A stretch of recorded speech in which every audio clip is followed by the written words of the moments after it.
याद रखना, हर चीज को बेच देना, लेकिन कभी कोई मिले और कहे आपने जितने पुण्य किए हैं, जितना राम नाम लिया है, उसका मोल कितना है हमें बताइए जरा।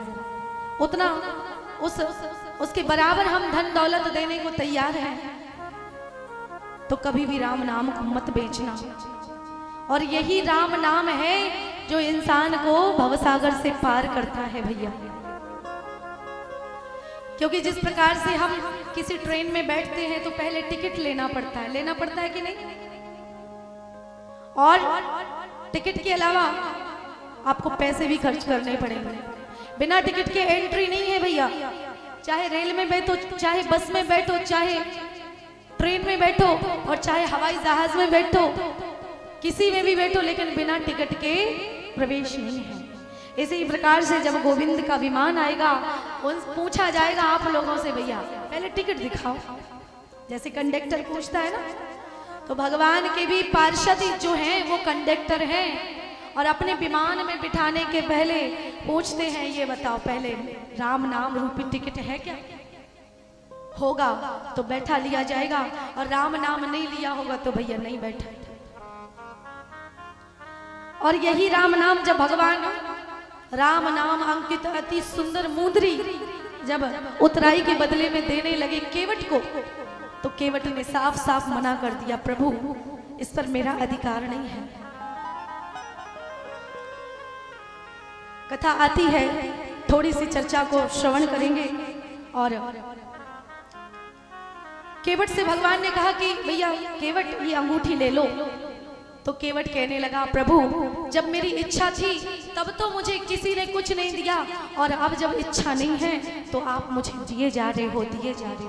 कि भागती फिरती थी दुनिया जब तलफ करते थे हम, भागती फिरती थी दुनिया जब तलफ करते थे हम, और छोड़ दी हमने तलफ तो बेकरार आने को है। आज जब हमने तलफ छोड़ दी है तो आने को बेकरार है। वर्णन आता है, देखिए जो भवसागर से सबको पार लगाने वाले हैं, आज वही भगवान केवट से निहोरा करते हैं, भैया केवट थोड़ी नाव लेकर के आओ। जैसे ही निहोरा किया तो केवट ने मना कर दिया, नहीं भैया नहीं लाएंगे। क्यों?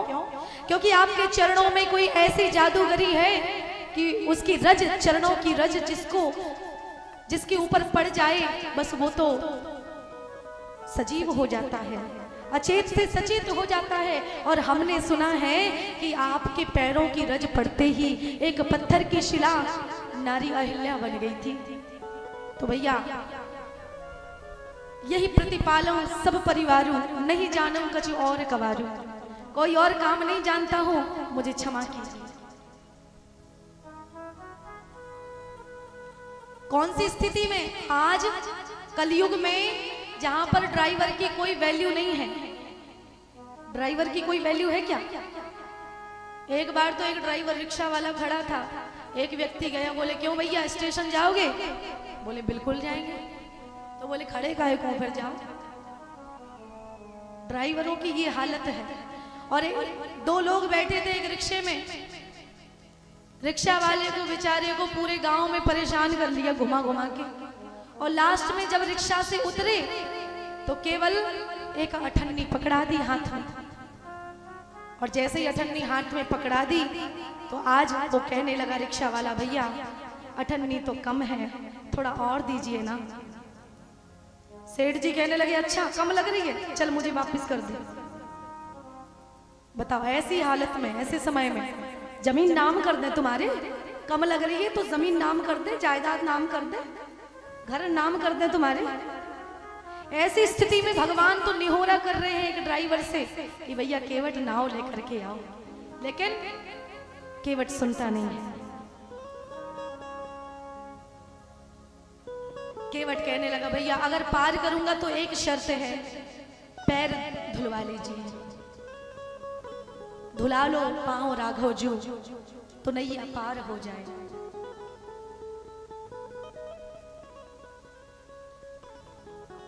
आज जैसे इतना कहा, बोले ठीक है भैया, ये बताओ कि जब हमें पार करोगे तो कुछ क्या लोगे, कितना पैसा लोगे, पहले बता दो, क्योंकि हमारे पास कुछ है नहीं। जैसे इतना कहा केवट कहने लगा कोई उतराई नहीं चाहिए, बस आप अपने पैर धुला लीजिए। जैसे इतना कहा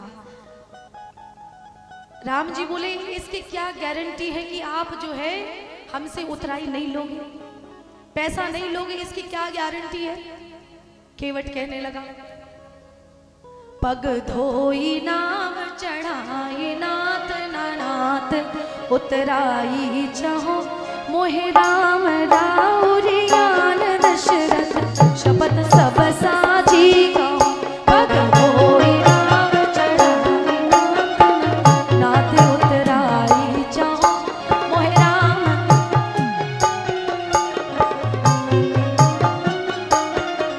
पद कमल धोई चढ़ाई नाव नाथ उतराई चाहो मोहे राम राउरियान दशरथ शपथ सब साची कहो।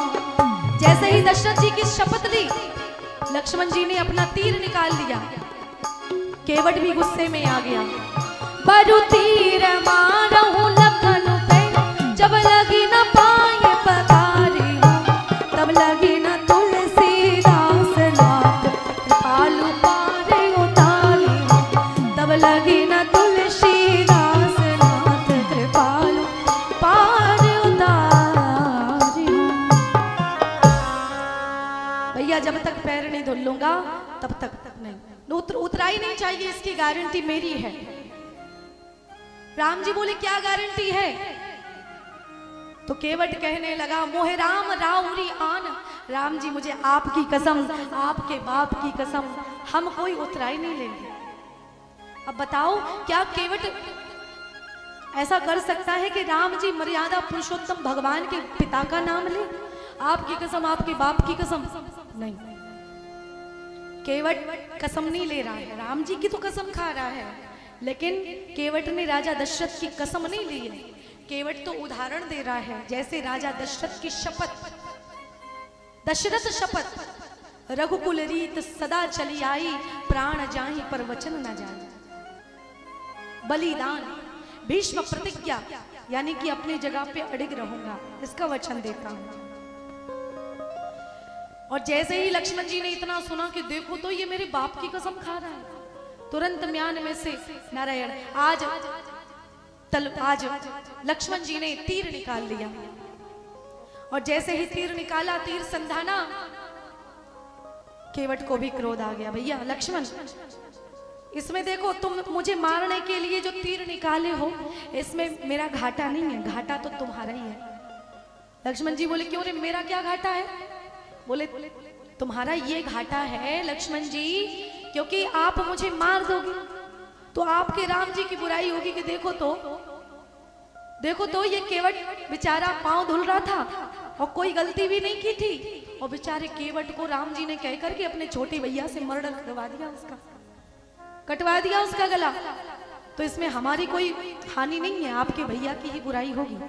ध्यान से सुनिएगा, ये कथा आपके जीवन के लिए है। चाहे सब कुछ बेच देना, लेकिन राम नाम को कभी मत बेचना। राम नाम के बराबर कुछ नहीं है दुनिया में। आज जो केवट कह रहा था पद कमल पदुम चरण कमल, आज वो भी कहने लगा। जब लक्ष्मण जी ने तीर निकालने लगा, लक्ष्मण जी तीर निकाले तो केवट भी कहने लगा पाए।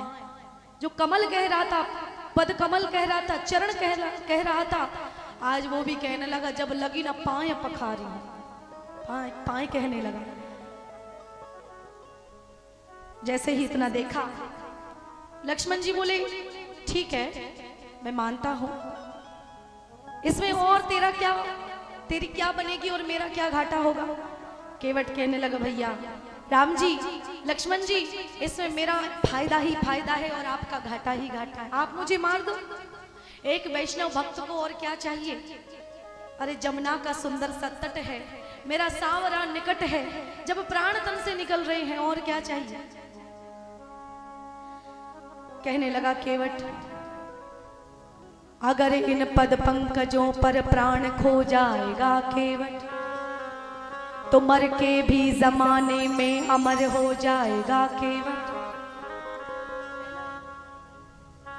केवट कहने लगा, अगर इन पद पंकजों पर प्राण खो जाएगा केवट, तो मर के भी जमाने में अमर हो जाएगा केवट। फिर ऐसा क्यों मैं सुअवसर आज हाथ से यूं जाने दूं, क्यों ना जान की जीवन के सामने जान जाने दूं। इससे अच्छा सुंदर समय क्या होगा। फिर ऐसा क्यों समय श्री राम आज मैं जाने दूं, क्यों ना जान की जीवन के सन्मुख जान जाने दूं। मरूंगा हाथ से किसके, किसके हाथ से मरूंगा। कहने लगा केवट, मरूंगा हाथ से किसके, जो श्री रघुवीर का प्यारा है। मरूंगा किस जगह पे, जहां पे गंगा की निर्मल धारा है। मरूंगा सामने किसके कि जिसका दास कहता हूँ। मरूंगा किस खता पे, पाव करुणा निधि के धोता हूँ। कौन सी गलती है भाई, पूछा जाएगा केवट को क्यों मारा गया, तो बताया जाएगा भैया केवट बेचारा पैर धो रहा था और राम जी को पसंद नहीं आया, तो तुरंत उन्होंने अपने छोटे भैया से कहा और खत्म करवा दिया। इसमें मेरा कोई घाटा नहीं है, मार दो मैं तो तैयार हूं। इतना सुनाओ, लक्ष्मण जी बोले चतुर तो बहुत है ये केवट। तुरंत अपना तीर वापस रख लिया।